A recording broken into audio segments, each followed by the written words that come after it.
সুন্দর এই গলার ডিজাইনটি কিভাবে কাটিং ও সেলাই করবেন খুব সহজ নিয়মে দেখিয়ে দিব। তো একটি ফিউজিং বক্রম দুই ভাঁজে সমান করে ভাঁজ করে নিতে হবে। এভাবে যখন ভাঁজ করা হয়ে যাবে এখন গলার লম্বা দিবেন এখান থেকে 6.5 ইঞ্চি। এরপর হচ্ছে আড়ের মাপটা দিবেন হচ্ছে 3.25 ইঞ্চি। এটা হচ্ছে 28 থেকে 48 বডি পর্যন্ত কিভাবে গলার ডিজাইনটি কাটিং করবেন। তো পুরো ভিডিওটি দেখতে থাকুন, কাটিংয়ের সময় সূত্রটা জানিয়ে দিব। তো এইভাবে দাগ অনুযায়ী একটি স্কেল দিয়ে দাগ করে নেবেন।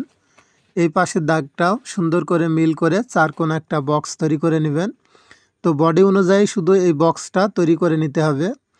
এরপর ডিজাইনটা প্রত্যেকটা বক্সের ভিতরে একইভাবে নিচ থেকে 2 ইঞ্চিতে একটি চিহ্ন করে নেবেন এই ডিজাইনটি করার জন্য।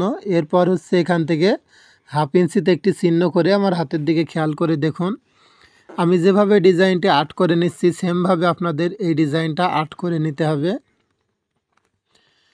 তো এইভাবে হচ্ছে আর্ট করা যখন হয়ে যাবে এখন হচ্ছে এখান থেকে ফিতাটা একটু কোনাকুনি করে ধরে 1 ইঞ্চিতে একটি চিহ্ন করে নেবেন, নিয়ে স্কেল নেবেন। স্কেলটা এভাবে সুন্দর করে বসিয়ে নিতে হবে। এরপর হচ্ছে আমার হাতের দিকে আবারও একটু খেয়াল করে দেখুন, আমি যেভাবে ডিজাইনটি আর্ট করে নিচ্ছি সেমভাবে আপনারা ডিজাইনটি আর্ট করে নিতে হবে। এখন হচ্ছে এখান থেকে 1 ইঞ্চি বাড়তি বক্রম এখান থেকে হচ্ছে যে 1 ইঞ্চির দাগটা করে নিলাম এই দাগটা লম্বা করে আমরা টেনে দিব। দেওয়ার পর এখন হচ্ছে দাগ অনুযায়ী আমরা গলার ডিজাইনটি কাটিং করে নিব। তো যাদের বডি হচ্ছে 28 থেকে 34 হবে অবশ্যই আপনারা এই বক্সটা তৈরি করবেন হচ্ছে লম্বা 6 ইঞ্চি এবং আড়ের মাপটা 2.5 ইঞ্চি। আর যাদের বডি 36 থেকে 40 হবে তারা সেমভাবে আমি যেটা গলার ডিজাইন কাটিং করে নিলাম 6.5 ইঞ্চি লম্বা এবং 3.5 ইঞ্চি।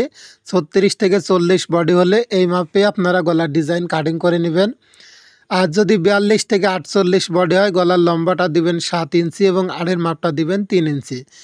তো ভিউয়ার্স অবশ্যই এই ভিডিওতে একটি লাইক দিবেন। ভিডিওটি কোন জেলার থেকে দেখছেন অবশ্যই আপনার জেলার নামটি কমেন্ট করে জানাবেন।